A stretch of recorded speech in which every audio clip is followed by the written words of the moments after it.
Alright, so I just want to make a quick video to explain the different ways of removing items from tickets, whether it is just a simple removal before it's been committed or if it's a removal after the items have been stored, and the different actions you should take if you need to remove items or void an entire ticket for that matter.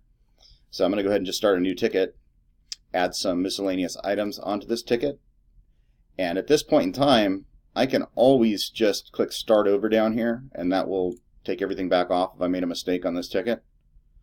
I can also just add items to it and then select an item. Oh, I didn't want a decaf coffee there. I can click on that and remove it. No problem, no permissions needed. These have not been committed yet.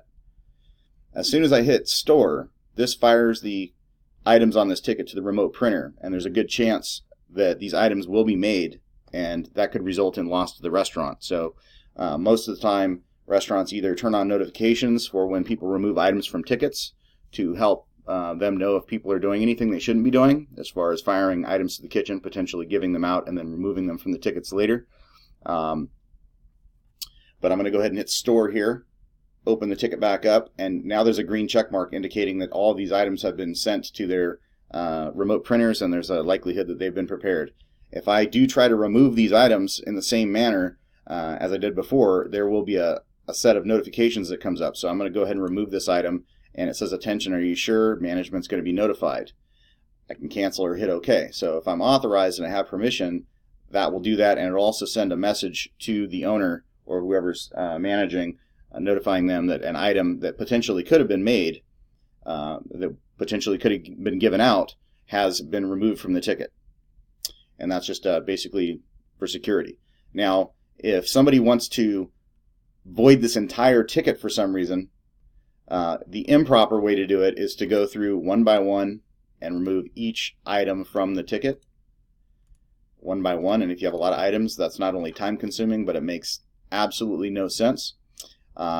If you do that and this ticket gets left blank like this, it will leave a phantom balance. Even though there's nothing on this ticket, it will leave the balance of the very last item voided. Additionally, if you remove every item from a ticket, it's going to say, attention, there are no items on this ticket. Would you like to void it? Well, logically, there's no items on there. If you don't plan on reusing this ticket for something else, you should always hit OK, and that will just simply void the entire ticket. It's going to prompt for a reason, so I'll go ahead and type in test and void. Are you sure? OK. It's sending the message and notifying ticket has been canceled, and now the ticket is gone. That was how to void the ticket properly. There's no reason to go through and remove every single item from the ticket when you can just do a void in bulk. For instance, if I had another ticket with a bunch of items on it and I want to void this ticket, all I have to do, if I have permissions, is go to ticket actions. Again, not one by one, ticket actions, void ticket, put a reason, and void.